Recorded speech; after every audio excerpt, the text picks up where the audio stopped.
Ils doivent d'abord comprendre que Bemba, c'est un homme d'État.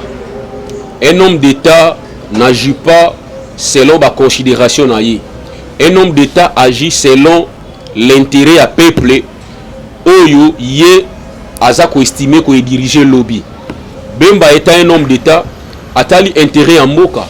Vous savez que notre pays est agressé pendant plus de 3 décennies par le Rwanda. Nous avons des défis sécuritaires dans la partie est en Moka Nabiso. Oyoba na Mboka baza connaître Koufa. Ils ont un vertébré dans le ministère Rwanda pour relever les défis sécuritaires Rwanda. Au bout de Mboka Nabiso, tous les victimes de humiliation au Rwanda, eux ils allaient causer par le Rwanda pendant plus de 3 décennies. Alors, moi Mboka Bemba a tali ba considération a été a tali eux ils allaient intérêt en Mboka yango wana moi Mboka Bemba andimaki ko apporter ba solution pour relever ba défis. Bonjour ou bonsoir, ça dépend l'heure à laquelle vous nous suivez à travers notre magazine Yokabaz. C'est bien moi votre humble serviteur, le sénateur Marcel. Je reviens encore aujourd'hui pour qu'ensemble nous puissions kokabola ba information et talimbo kanabiso. Au sommaire de notre émission, tokolobela par rapport à la visite, il y a ministre chargé d'affaires, il y a Grande-Bretagne, qui pour notre chef de l'État. Donc on a encore par rapport à la remise et reprise de Salama depuis hier dans les différents ministères Nabiso. Donc on a encore à propos où Mwanamboka cardinal Ambongo Atenaki na Mwanamboka Olive par rapport à la loi Chani. Et puis on a les sous procès il y a député national, il y a Massisi Mwanga Chuchu Oboyebi que procès n'a se déroulé na cour militaire kuna. Sans plus tarder, par rapport à la polémique Oyo, ils ont salama autour de la nomination de Mwanamboka Jean-Pierre Bemba.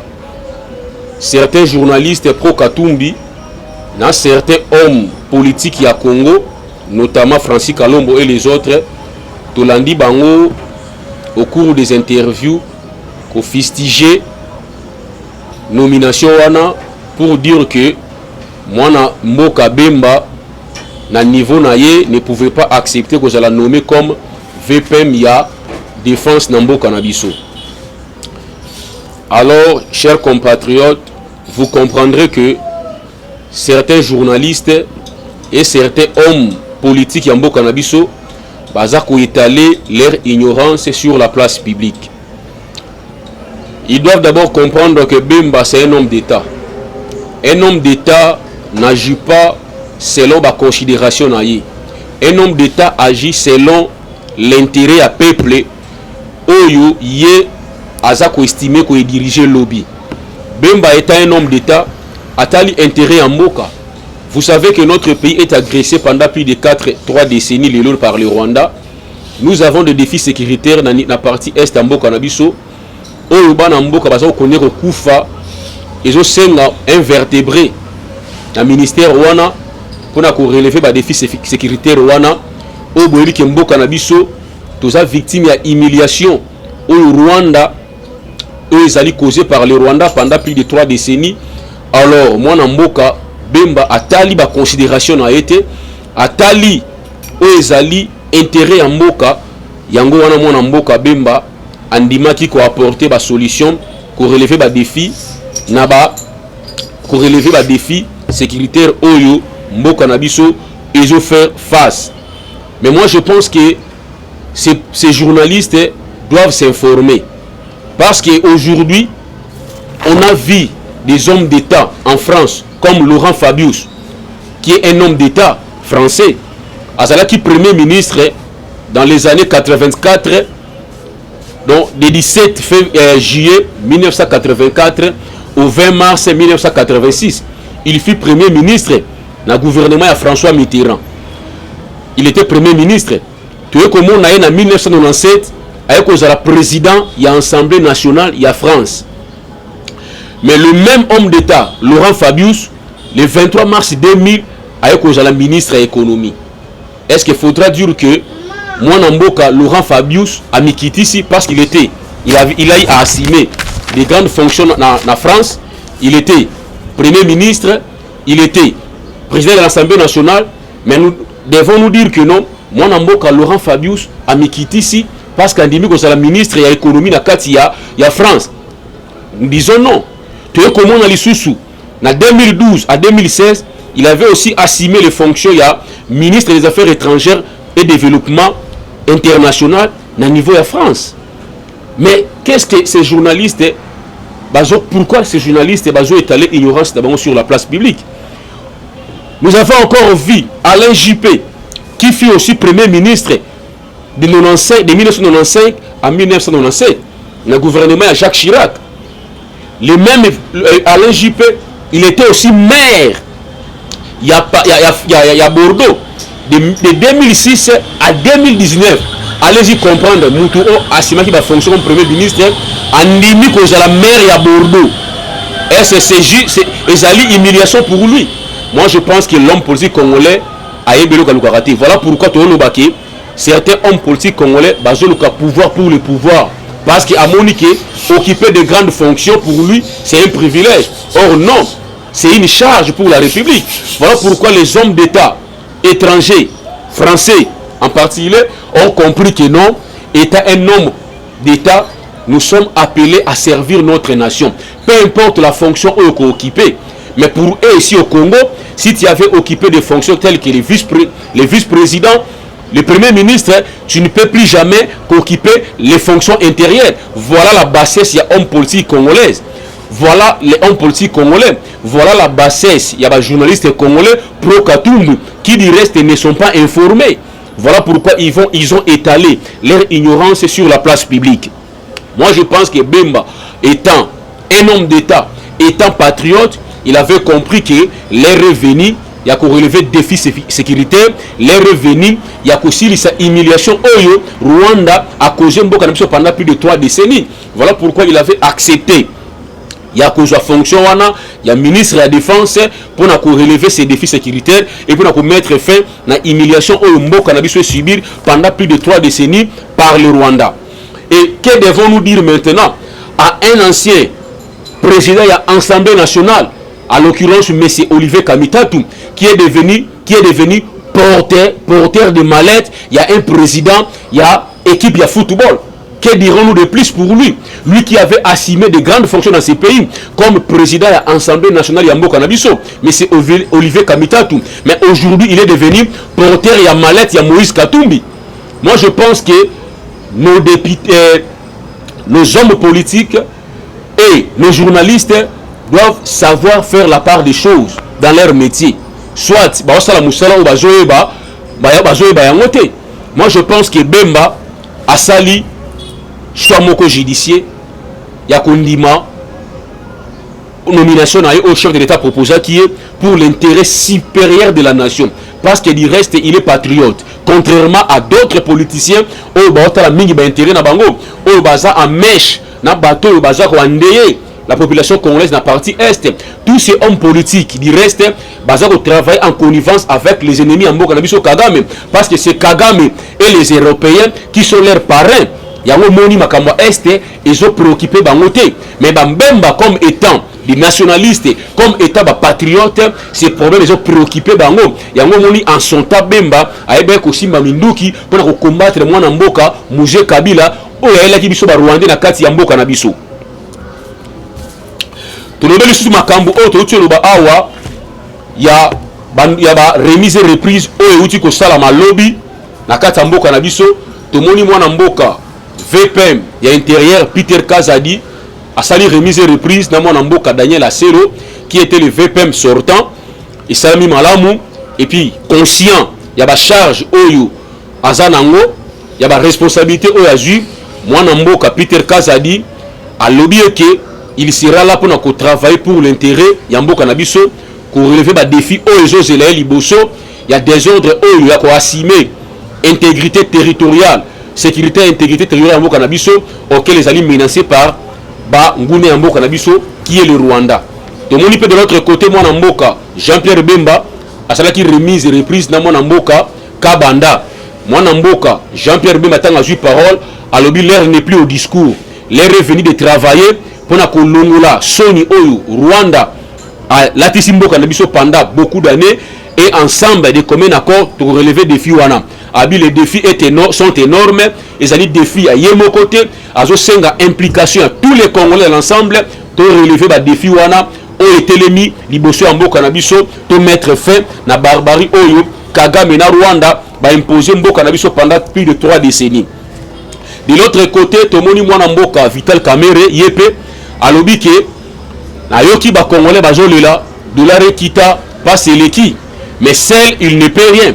Il faut maintenant entamer des grandes réformes où kosenga implication ya peuple congolais l'ensemble pour na ko meka un peu ko refaire ba défi wana économique où telemimbo kanabiso tomoni dépréciation de l'autre côté à franco-congolais, côté augmentation ya ba prix ya denrées alimentaires, peuple congolais ne savent plus à quel sens se vouer. Voilà pourquoi moi na mboka les VPM ya économie conscient ya tâche oyo azali na yango, conscient il y a la responsabilité à jouer à l'objet qu'ensemble nous pouvons relever ces défis.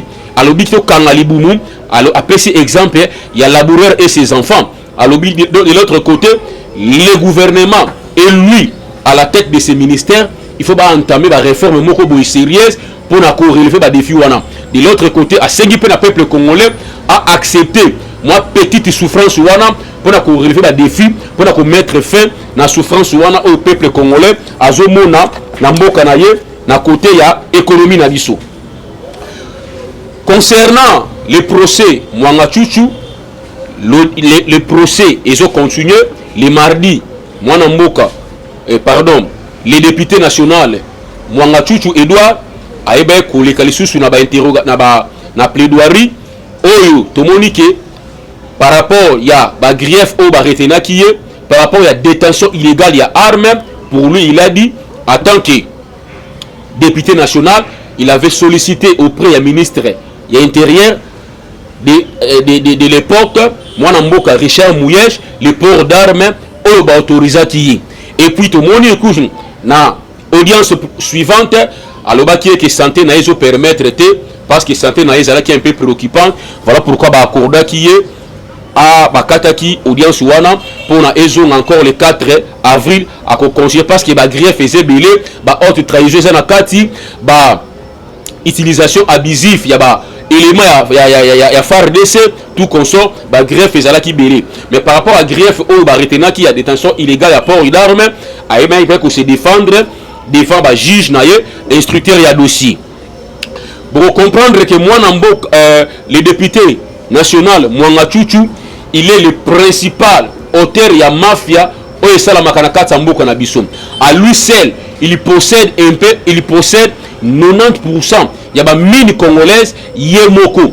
Voilà aujourd'hui arrestation na ye et soulevé monde entier abo monaki même balai diplomatique yote ko salama awa avant-hier encore tout le monde encore après koleka ya Macron après koleka ya Jean-Pierre Raffarin ancien premier ministre français après koleka ya ancien président français Nicolas Sarkozy bazui gain de causité na ba demande na bango obayaki nango auprès du chef de l'État. Tout le monde encore les ministres britanniques chargés des affaires africaines ayaki na mboka na biso pour solliciter aussi audience auprès du chef de l'État, mais nous avons vu notre chef de l'État a refusé Koyambaye par rapport à son agenda qui est un peu chargé. Mais vous voyez bien que la Grande-Bretagne et la France, la principale fournisseur, il y a des armes na M23 pena Rwanda pour la population congolaise. Voilà pourquoi face à cette hypocrisie, notre chef n'a pas voulu Koyamba, ses ministres, pour s'entretenir. Je crois que Ayaki toujours parle, Ayaki toujours avec les mêmes demandes. Oyo Mwanamboka Nicolas Sarkozy Ayaki nango, Oyo le président français Ayaki nango pour na kosenga un peu libération ya moi ya député national rwandais Edouard Mwanga Chuchu et kosenga la RDC aime un peu collaborer avec le Rwanda. Voilà pourquoi notre chef de l'État, comprenant déjà cela, comprenant l'RG, il avait refusé à Koyamba. Ces fameux ministres, il y a des affaires africaines dans le Canabisson. Pendant que la Grande-Bretagne s'apprête aujourd'hui, il y a Kotinda des réfugiés dans Rwanda. Toujours mis tout dans la question, comment est-ce que le Rwanda et ça la population rwandaise. Certaines populations rwandaises, une catégorie de population rwandaise, va souffrir. Mais comment est-ce que le Rwanda peut accepter il y a des réfugiés au Grande-Bretagne? Tu comprendre que derrière cela, il y a un complot contre la RDC. Parce que la plupart, il y a des réfugiés, beaucoup sont des terroristes. C'est que tu comprendre que la Grande-Bretagne s'est décidé cette fois-ci, il y a qu'à combattre notre pays par l'entremise, il y a Rwanda, comme d'habitude, pour passer maintenant à la vitesse supérieure, il y a qu'à mettre en application leur plan, il y a qu'à balkaniser Mboka na biso. Voilà pourquoi les Rwanda s'apprêtent pour na koyamba. Tous ces réfugiés, au Basala qui jadis, rejeté qui demande d'asile na Grande-Bretagne, au lieu de l'expliquer, zone la pays na bango, mais la Grande-Bretagne a jugé bon, il y a qu'à bango na Rwanda, chose oyo, même il y a droit de l'homme, organisation à droit de l'homme, ils ont la gâté. Ce qu'on peut couper sa moutou, asile, ce qu'on peut couper sa moutou, asile, ils ont la expliquer ça cahier, comment est-ce que maintenant la Grande-Bretagne se prend le luxe, il y a Koutinda Bango na Rwanda. Koutinda Bango na Rwanda, comment est-ce que Rwanda pouvait accepter, nana pour financer Elokouana? C'est toujours la Grande-Bretagne. Pour quelle finalité? Vous devez comprendre qu'il y a un complot qui est caché derrière Koya, il y a Batouana na Kati ya Rwanda. Voilà pourquoi les autorités congolaises vont prendre la disposition à Bango pour sécuriser nos frontières. Parce que ces gens sont venus au Rwanda pour une mission très précise. Parce que le Kagame a compris que les militaires rwandais Koufi et Belé na Kati ya RDC. Voilà pourquoi maintenant il a sollicité ces mercenaires au bazar jadis renvoyé expulsé na Grande-Bretagne ya ko prêter bango main forte pour ko matérialiser plan na bango ya ko balkaniser Mboka na biso.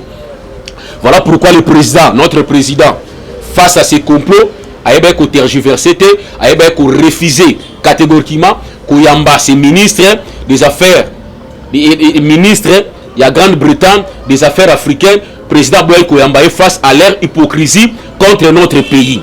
To bona ki lelo à cause il y a hospitalité à peuple congolais, le peuple congolais a sa victime, il y a hospitalité na ye to yambi ba réfugiés na kati ya mboka o, entre autres ces députés, ces fameux députés Robert Mwangachuchu azala qui réfugié aussi à Kota Congo. Mais lelo ces députés auxquels mboka o yambi comme réfugié, vous vous souviendrez na ce qui bino awake, c'est lui, bien lui, Mwangachuchu, qui est la plaque tournante. Il y a pillage, il y a des ressources na biso. C'est lui qui était le principal fournisseur de minerais congolais na Rwanda et na puissance étrangère. Yango Moni à lui seul, il détenait 90% de mine congolaise et j'ai dit beaucoup de députés wana. Ces députés a pris le goût. Lelo, boyebake, ces députés Mwangachuchu abandonné qu'on se préparait déjà pour être la candidat président na Mboka na biso na 2023. Il avait réuni ses pairs, d'autres Rwandais, d'autres soi-disant Banyamulenge au cours des échanges à Ebisi Bango Boye. À Lobi, nous avons déjà gagné notre première mission parce que le Congo est reconnaître biso comme des Congolais. Nous sommes maintenant au même pied d'égalité avec les Congolais. Nous pouvons maintenant aussi postuler. Nous devons maintenant passer la deuxième mission à Bango où ils allaient gérer Congo. Voilà de telles ambitions de mesurer à cause de l'hospitalité na biso, à cause de la naïveté à peuple congolais. Tous ces étrangers comme réfugiés, goût il y a diriger biso parce que hier nous avions accepté des étrangers nous diriger. Voilà aujourd'hui et Pessi Bango goût Mwangachuchu s'est préparé déjà avec ses pairs pour la candidat président de la République en 2023 comme challenger. Il y a Félix Tshisekedi. Lors de ces échanges, à Yebisi leur père, alors les Congolais sont manipulables. Les Congolais, balingi matériel mingi, toko chambo on a biso en jeu, bako sala sous forme ya FCC bis.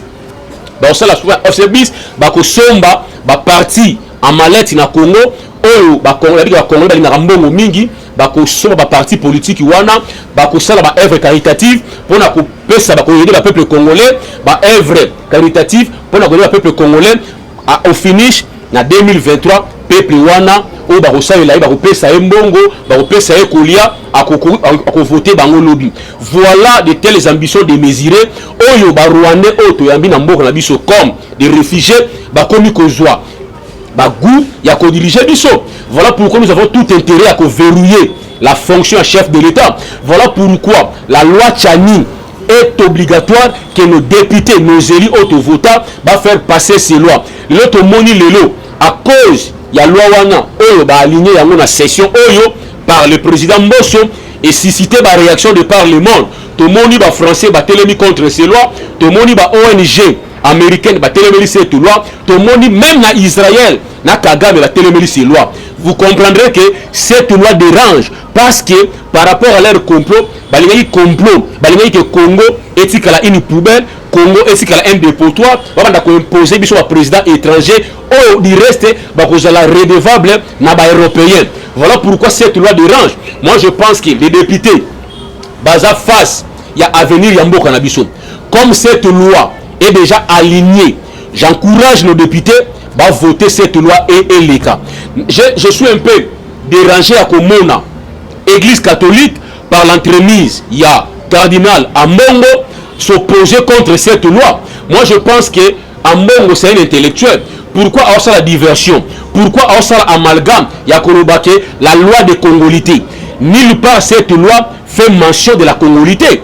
On reconnaît à ces étrangers qui ont acquis la nationalité congolaise comme des Congolais. Mais ton objet est de verrouiller la fonction chef de l'État. Mais je vis le cardinal Ambongo s'opposer contre cette loi. Et puis, Nabadir Naye, qu'est-ce qu'il dit? Cette loi va diviser les Congolais. Va diviser les Congolais en quoi? Parce que cette loi est une loi autre, pour verrouiller la fonction chef de l'État. Mais pourquoi cette loi dérange? Et l'Église catholique, moi je me pose la question, pour qui l'Église catholique a roulé? Et au moment où on a dit à l'objet est que les Congolais sont appelés à vivre ensemble. Les Congolais sont appelés à vivre ensemble. Cette loi divise. On a les mêmes propos. Et c'est là qui est tenu par Sarkozy. Tant qu'il y a les Congolais doivent partager. Les Congolais doivent vivre ensemble. Doivent partager quoi et avec qui? Moi, Namboa cardinal Ambongo. Vous comprendrez que l'Église catholique roule pour les Européens. Vous vous souvenez en 2018. Les Européens ont l'église catholique 40 000 smartphones pour faire passer leur candidat qui était Fayoulou. Voilà que ces complots avaient échoué. Voilà pourquoi aujourd'hui l'église catholique revient encore dans la manœuvre comme d'habitude. Il y a comme l'air cardinal, il y a qu'ils s'opposent à cette loi. Elles sont prêtes, l'église catholique, il y a mobilisé le peuple, il y a mobilisé la fidèle catholique. Mais je vais lui dire ceci, détrompez-vous, monsieur Ambongo. Ce pays est laïque. Les pays où ils sont laïcs, pays où ils sont catholiques, les peuples congolais dans l'ensemble, basés derrière cette loi. Ce qui vous, l'église catholique, vous fait la jet à l'ennemi, les désolés, vous êtes appelés déjà à disparaître parce que vous avez complice Yamboka Homme. En 2018, vous au télémelati, candidat au peuple a voté qui? Moi, Namboka, Félix Tshisekedi. Parce que votre candidat européen avait échoué. Aujourd'hui, vous revenez encore pour combattre une loi. Comment est-ce que Boko Lukabo a attribué loi na président Félix et puis à l'IBPS? Moi, je crois que l'erreur est congolais. Ils allaient parce que les Congolais ne réfléchissent pas. Comment ils ne réfléchissent pas? C'est ça le mal congolais. L'inconscience collective, il y a une base de destruction en Moka. Voilà pourquoi, à cause de l'inconscience, il y a des dirigeants que nous sommes, il y a le Congo, il y a des victimes de manipulation, il y a des victimes, il y a infiltration à l'étranger. Comment est-ce que les Congolais détiennent des diplômes, mais n'ont pas des intelligences? Parce que les intellectuels congolais s'opposent à une loi où ils ont la protéger face à l'infiltration. Hier, les étrangers ont dirigé sur Mboka à cause il y a naïveté na biso, à cause il y a inconscience collective à Congolais. Congolais face à l'argent ne réfléchit pas. Congolais face à l'argent, il est prêt à tout. Voilà pourquoi ces étrangers comme ambition démesurée, il y a qu'on diriger biso Congo et vous trouverez derrière ces étrangers, il y a toujours des Congolais qui vont soutenir Bango. Je suis désolé, il y a qu'on Bango. Na ba déclaration à moi Namboka cardinal Ambongo. Mais il doit comprendre que le Congo, c'est un pays laïque. Donc l'église catholique n'a pas à imposer à tout un État congolais aux alliés volontaires à mettre dans la roue européenne. Nous disons non. Les Congolais sont d'accord avec cette loi. Voilà pourquoi nous demandons à nos députés, base à la conscience, face à l'enjeu où le Mboka n'a pas traversé, base à la conscience que va voter cette loi pour verrouiller la fonction chef de l'État. Tout le monde est dans Mali, dans l'article 40, il y a la constitution à Bango. Pour être candidat président, il faut être malien d'origine malienne et de ne jamais détenir une autre nationalité. Et ça, la Mali. Pourquoi les Français ont un problème? Pourquoi les Américains ont un problème seulement au Congo? Vous comprenez, le Congo est considéré comme une foire. Le Congo est considéré comme une poubelle. Voilà pourquoi les Blancs, ces Occidentaux, la stabilité n'a qu'à sauté. Voilà pourquoi ils nous imposent à chaque fois des guerres, ils nous imposent des rébellions pour que le Congo soit élan à développement. C'est à nous les Congolais de réfléchir. C'est à nous les Congolais de comprendre que non, cette fois-ci, tout ne peut que travailler pour que notre pays ne peut que se développer. Jusqu'à quand on se laisser manipuler par ces Occidentaux? Jusqu'à quand on dit dictateur impérialiste? Le Congo, c'est un État souverain. Vous comprenez? Nos pères, les Gabiso, indépendance, Yamboka Ou. Le Congo est libre de décider pour un sort, un avenir, Yamboka Naye. Mais comment est-ce que le Congo peut se laisser manipuler par les dictats étrangers, par les dictats impérialistes? Voilà pourquoi je suis et on doit encourager mon Mboka Mboso, nous doit encourager nos députés au bazui initiative, il y a qu'à aligner cette loi dans la session au bazui, qu'à aligner révision, il y a constitution dans la session oyo. Nous les encourageons, que nous aussi na souka, basana soutien total il y a peuple congolais. Mutu mwa ko bank sa bangote. Balanda ba trala na te. Il y a ba congolais oyo bazan naïf, balanda ba discours te, il y a ba soi-disant cardinal parce que ce pays n'appartient pas aux catholiques. Ce pays appartient à tout Congolais. Moi je pense que dénominateur commun a vu ce le Congo. Mais pourquoi certains Congolais, à cause de leurs intérêts, ils n'ont pas la souveraineté en Mboka Nabiso au profit des étrangers? Ce qui est ces étrangers ont eu le goût, ont eu l'ambition de mesurer à cause de la naïveté Nabiso. Il y a Moïse Katumbi qui détient à lui seul 5 nationalités, a eu courage à cause de la postuler. Il y a les Rwandais, Mwanga Chuchu, comme réfugiés, a eu courage à postuler. À cause de la naïveté Nabiso, à cause de l'inconscience Nabiso Congolais. Nous devons quand même réfléchir. Vous avez des diplômes de Congolais. Mais à quoi servent tous ces diplômes aux besoins? Les éminents professeurs, vous soutenez les étrangers dans Mboka, vous accompagnez les connaissances en Mboka, vous les éminents professeurs, vous avez beaucoup de différentes universités. Les vous accompagnez les étrangers pour balkaniser Mboka Nabiso. Mais jusqu'à quand cette naïveté? Jusqu'à quand cette inconscience? Il y a les Congolais. Comme nous devons réfléchir. Moutamayele à un certain moment à réfléchir ça. Moutamayele à un certain moment il doit faire le bilan de sa vie. Mais Moutou a réfléchi à Kendaronien Taba. Quand même, nous sommes des humains, nous devons aussi réfléchir. Lorsque tu réfléchis et que tu penses au courage, il y a que prendre la stratégie pour ta vie. Après, on a la stratégie, on a le courage maintenant, il y a que faire les pas. Pour relever des défis, il y a vie. Mais quand tu ne réfléchis pas, il te sera difficile. Il y a que relever des défis dans la vie. Mais les Congolais ne réfléchissent pas. À cause de l'intérêt égoïste, il y a des étrangers qui sont Mboka. Nous encourageons nos députés, nos élus, il y a mandature les peuples congolais à cause de la reconnaissance vis-à-vis de vous. Parce que le Congo n'a pas besoin des élections. Le Congo a besoin de sa refondation. Nous devons refonder l'État congolais. Pour ça, les 3 cycles électoraux et apporter Mboka au Nini. Le Congo a besoin de la refondation. Il nous faut des réformes. Il nous faut la révision de la Constitution pour élaguer beaucoup d'articles qui privilègent les étrangers dans Mboka Nabiso, comme l'article 51.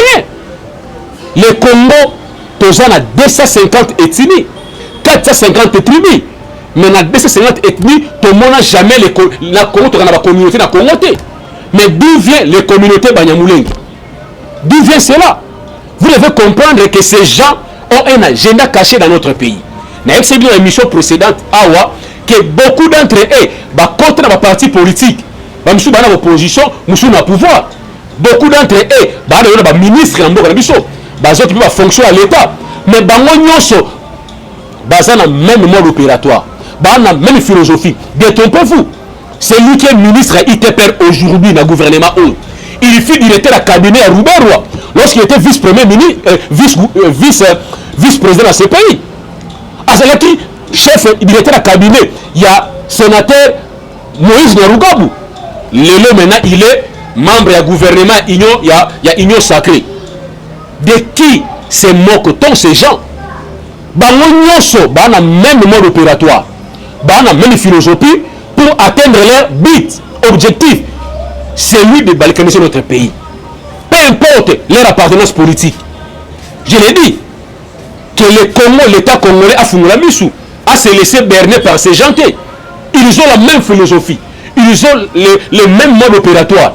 Peu importe leur appartenance politique. Monsieur Bayana parti politique, monsieur Bayana AFBC, monsieur Bayana INC, monsieur Bayana IDPS. Peu importe leur appartenance politique, ils sont dans le même mode opératoire, dans la même philosophie pour atteindre leur objectif. C'est lui de balkaniser notre pays. Que l'État congolais prenne des mesures contraignantes contre ces gens. Tout le monde qui est en Tanzanie, refouler ces Rwandais. Avec les mêmes politiques, il y a infiltré l'institution à Tanzanie.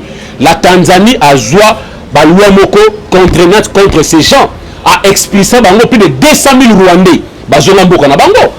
Pourquoi pas les Congolais qui ont emboîté les pas aussi? Qu'on soit des décisions courageuses.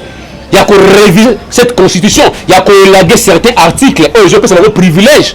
La Katamboka, du reste des étrangers, sont des réfugiés, comme des réfugiés. Mais ils ne peuvent pas nous imposer leurs lois. Non. Que l'État congolais a tellement pour mettre fin à cela. Tant que tu as révisé la constitution OOT, il nous sera difficile. Et on a toujours qu'on ça prétexte la communauté internationale. Ça va nous créer toujours des problèmes. Mais tant que tu as des décisions courageuses et que ça, que même la communauté internationale, on a moins à dire. Parce que nous aurons agi dans ce bâtiment, il y a loi fondamentale aux alliés. Constitution en Bokanabiso. Que l'État congolais, comme les députés, du courage, il y a qu'à aligner cette loi. Il y a qu'à aligner la révision en constitution. Nous les encourageons. Le peuple est derrière vous pour mettre fin à cela. Vous comprenez? Que le Congo, que le député, des décisions courageuses, voter la loi contraignante contre ces gens. C'est trop dangereux. Je vous dis, peu importe leur appartenance politique. Il y a gouvernement Lelo. Mais bon, il y a mode opératoire ils ont la même philosophie pour atteindre leur objectif. Peu importe appartenance politique na bango. Les autres moni bango, baza inférieur à la partie politique na biso. Certains bana IDPS, d'autres baza na INC, d'autres na AFBC, baza bongo, même sous opposition. C'est ça leur mode opératoire. Vous comprenez? Parce que son bazar qui n'a même appartenance c'était, une philosophie. Comment est-ce que c'est lui qui est le ministre ITPR aujourd'hui? Il fut directeur du cabinet, il y a vice-président Roubero. Comment est-ce que lui qui est né au Congo, il pouvait participer à la rébellion, il y a 97? Comment il pouvait participer à la RCD? Lui qui est né au Congo, il s'est dit Congolais. Il s'est dit Banyamulenge. Comment est-ce qu'il s'est retrouvé dans le mouvement RCD Goma? Comment? Nous devons comprendre Congolais. Toti kakoz la naïf à niveau où? Tobi manakati ya naïveté wana o ba plonger peuple congolais. Nous devons réfléchir. La loi Tchani est très importante pour sauvegarder Mboka Nabiso face à complot international. Yango moni les voix se sont levées na Israël, na États-Unis, na Rwanda pour côté la loi Tchani. Tout le monde l'église catholique par l'entremise de cardinal Ambongo a tenu la loi Oyo. Vous devez comprendre qu'est-ce qui se cache derrière ça. Pour qui l'église catholique a roulé? Pour qui? Tout le monde l'église catholique. Moi Namboka Ambongo à Kena Brazzaville, nous sommes des politiciens. Nous avons vu en bon avec la Koulonini, Toye Awa, pour la caution des dirigeants Brazzavillois par rapport à l'insécurité et Rico Kati Sanangam. Nous devons réfléchir. Entre Bissau na Congo Brazzaville, bana balinga bakati sa pona ko bana banga bazala s'inquiéter pour la sécurité na bango. N'est-ce pas Congo Brazzaville? Mais comment est-ce que vous l'église catholique vous s'inquiéter pour la sécurité à un autre pays pendant que l'autorité à Congo bango va s'inquiéter na yangote? Vous comprendrez que ce n'était pas ça le message. Bakine ko yebisa mwana mboka Sassou Nguesso ayebisa Tshisekedi ba retirer loi ya Tchani. Mais nous disons détrompez-vous cardinal Ambongo. Le Congo n'est pas l'église catholique. Le Congo, c'est un état laïque. Les Congolais, basés face à leur destin. Nos députés, basés face à la responsabilité na bango. Nos députés, beaucoup de titres na anal, il y a histoire, il y a mot cannabis. Ceux qui vont voter loi est passé. Nos enfants, les 500 députés, au Banakwanaka hémicycle. Vous se laissez intimider. Le peuple congolais est derrière vous. Ni les États-Unis, ni la France, ni la Grande-Bretagne à cause de gérer la problème politique en cannabis. Le Congo, c'est un État souverain. Du reste, que nos autorités, pour activer la réforme pour changer la refondation du Congo, pour que notre Congo soit Kimia. Tant que refondation est la matière, Mboka Oyo est toujours à la merci à l'étranger. Voilà pourquoi, que cette loi, le président Mbosso, Moutoumoko Abangi Sayote, le peuple congolais ensemble est derrière vous. Ni Katumbi, ni Ambongo, ni Olive Olembe, je l'ai suivi encore, cette dame, que ça la sortie médiatique, que ça la diversion, il y a que cette loi, il y a congolité. Cette loi n'a pas fait mention à congolité. Tout le monde se comprendre bien. Nous sommes des intellectuels. Cette loi veut juste verrouiller la fonction chef de l'État. Tu es étranger, tu as acquis la nationalité congolaise, tu as la nationalité congolaise, Tobo la nationalité bangote. Moïse se réclame congolais, qu'il reste congolais, mais nous voulons juste verrouiller la fonction chef de l'État. Ça n'a rien à voir avec la congolité que Ambongo fait mention, que Olive fait mention. D'ailleurs, Olive n'a pas de leçon à nous donner. Elle n'a pas de leçon cette dame à ça congolais.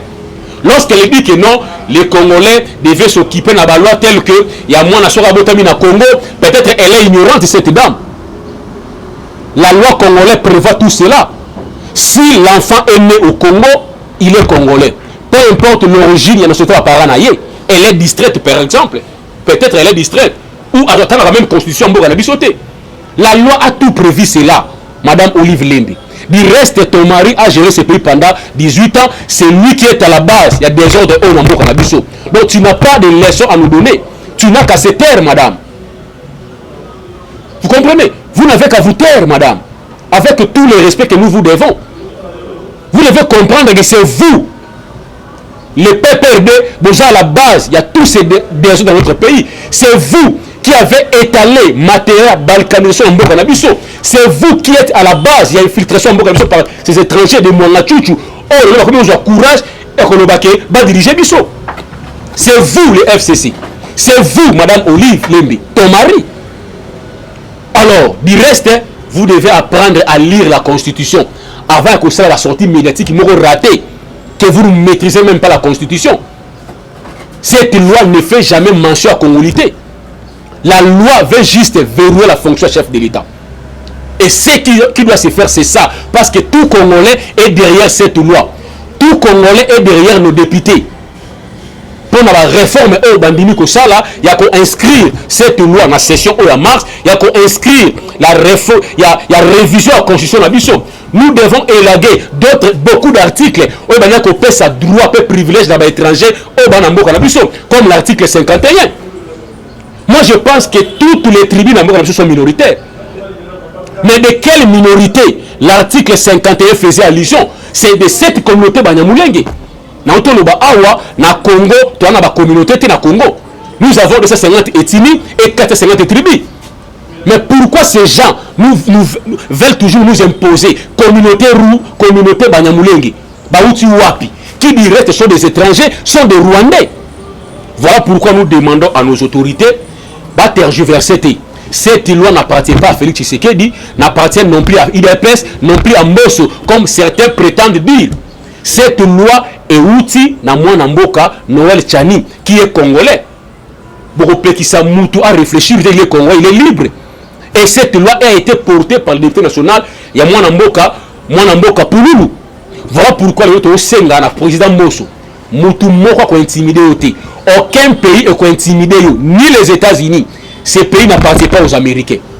Pendant que les Américains verrouillent fonction chef de l'État. Aux États-Unis, pour être président, il faut voter aux États-Unis. Alors l'Américain qui est né na Congo, il n'a pas le droit. N'est-ce pas cette loi aussi américaine est discriminatoire? Toutes les lois au monde sont discriminatoires. Toutes les lois. Toutes les lois sont discriminatoires. Notion de discrimination sur les lois est une notion connue par tous. Parce qu'au Congo, par exemple, pour être candidat, il faut avoir au moins 30 ans. Si moi, nous sommes à 30 ans, mais il n'est pas congolais, il n'est pas majeur, il n'a pas le droit de postuler. Mais n'est-ce pas ça la discrimination? Alors, cessez de distraire le peuple congolais. Autrefois, si certains Congolais ont fléchi à cause des billets verts, il y a encore d'autres Congolais qui sont encore debout. Qui sont encore debout. Que l'État congolais a sa responsabilité dans la main. Tshisekedi Félix, peuple congolais paie ça qui est au mandat. Mandat wana, il faut l'exercer. Par rapport yaba conjoint appelé sur le peuple congolais. Moutou mon côté a intimidé qui que ce soit dans ces pays. Ces pays n'appartiennent pas aux États-Unis. Les Congos a besoin de refondation de l'État congolais. Le Congo n'a pas besoin des élections. Au Congo, on a toujours ces étrangers qui font pression au Congo pour qu'il y ait des élections. Donc, eux ont préoccupé ses opposants, ils ont des élections. Pour que la mangeoire, du reste est talibangoté. Non, nous disons non. Voilà pourquoi moi, en Mboka, tu as dit que par rapport à l'attaque, il y a M23. Les M23 continuent toujours. Il y a que violer aux Ezali, cesser le fait. Bah, takaki sous la position, il y a FARDC dans le village, il y a moins mais malheureusement, bah, il y a une résistance farouche, il y a la FARDC dans le mais tout le monde peut se poser la question.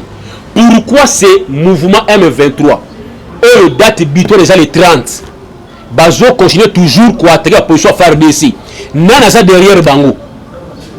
Pour que ces M23, Bazo défie même la communauté internationale, Bazo défie le chef d'État, au Basignaki, à travers de différents sommets, Nini wana ya Nini, ya cessez le fait. Nous devons comprendre que Kagame et M23, a soutien à la grande puissance. Parce que ce n'est pas en vain Kagame sans tête. Ce n'est pas en vain Kagame se croit comme un demi-dieu. Moi je crois qu'il est revenu maintenant, comme disait notre président, la patience a ses limites. Le président a la bonne volonté de par le monde, par sa diplomatie. Il y a que le Congo est agressé. Tout le monde, l'instance union et sali sourd d'oreille. Il est revenu maintenant que nous FARDC à agir comme maintenant en responsable pour défendre notre intégrité. S'il s'agit de déclarer guerre contre le Rwanda, il est revenu maintenant de déclarer la guerre contre le Rwanda. Que le meilleur l'emporte. Moi je pense que le Rwanda ne fera jamais face à nos FARDC. Que notre président a la responsabilité, s'il faut déclarer la guerre contre le Rwanda, qu'il le fasse, parce que nous en avons marre. À manifester bonne volonté mingi. À la qui si patience naïe et comme une limite. Les rêves maintenant que le Congo s'élève, le grand Congo est s'élevé pendant plus de 30 ans, le Congo était à genoux. Voilà pourquoi, chers compatriotes, tu as partagé le monde d'Ambouana. Le sénateur Marcel. Mon numéro c'est le plus 243 81 52 99 123. Plus 243 81 52 99 123. Tukutani à la prochaine. Bye bye. Combien? Oh, nous avons courage et qu'on va diriger Bissot. C'est vous le FCC. C'est vous, Madame Olive Lembi, ton mari.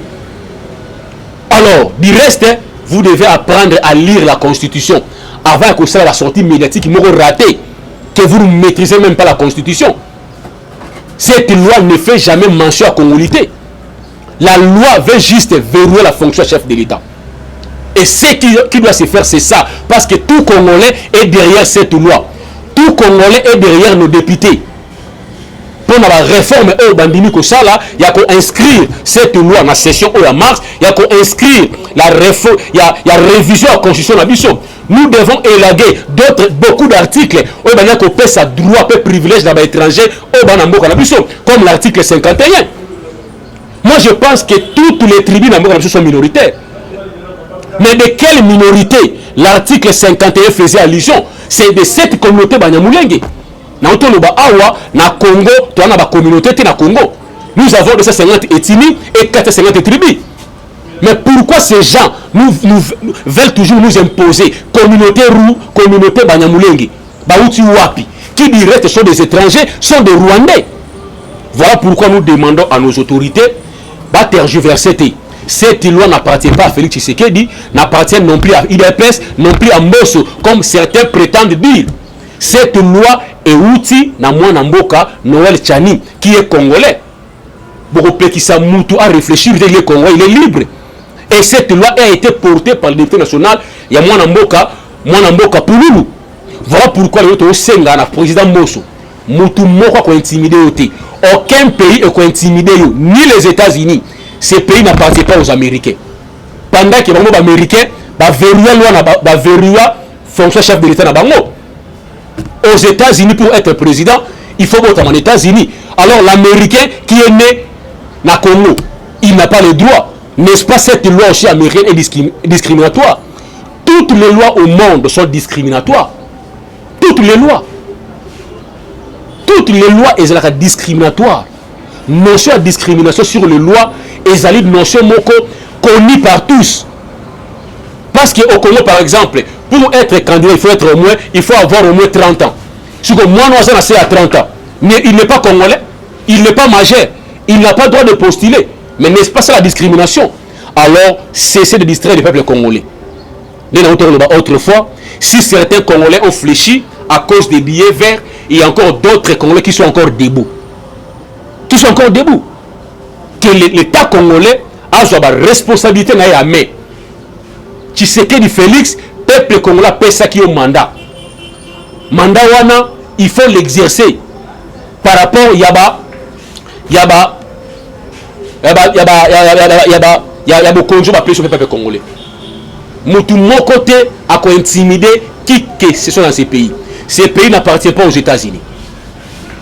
Les Congos n'a besoin de refondation de l'État congolais. Le Congo n'a pas besoin des élections.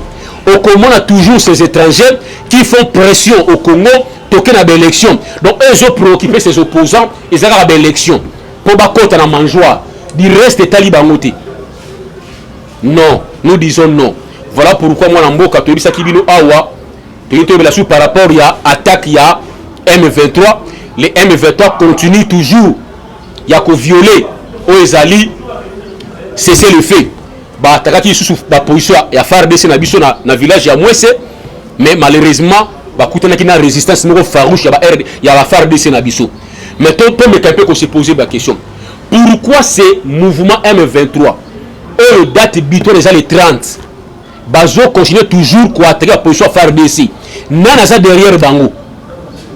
Pour que ces M23 bazo défier même la communauté internationale, bazo défier le chef d'État au basignaki à travers de différents sommets, ba nini wana ya nini ya cesser le fait. Nous devons comprendre que Kagame et M23 ba na soutien à grande puissance. Parce que ce n'est pas en vain Kagame s'entête. Ce n'est pas en vain Kagame se croit comme un demi-dieu. Moi je crois qu'il est revenu maintenant, comme disait notre président, la patience a ses limites. Le président a la bonne volonté de par le monde, par sa diplomatie. Il y a que le Congo est agressé. Tout le monde, instance et sali sourd d'oreille. Il est revenu maintenant que nous FARDC à agir comme maintenant en responsable pour défendre notre intégrité. S'il s'agit de déclarer guerre contre le Rwanda, il est revenu maintenant de déclarer la guerre contre le Rwanda. Que le meilleur l'emporte. Moi je pense que le Rwanda ne fera jamais face à nos FARDC. Ah, que notre président a la responsabilité, s'il faut déclarer la guerre contre le Rwanda, qu'il le fasse, parce que nous en avons marre. a manifesté bonne volonté mingi. À la qui si patience n'a y et comme une limite. L'heure est maintenant que le Congo s'élève, le Grand Congo est s'élevé. Pendant plus de 30 ans, le Congo était à genoux. Voilà pourquoi, chers compatriotes, tu as partager le monde d'Ambouana. Le sénateur Marcel. Mon numéro c'est le plus 243 81 52 99 123. Plus 243 81 52 99 123. Te koutani à la prochaine. Bye bye. Combien?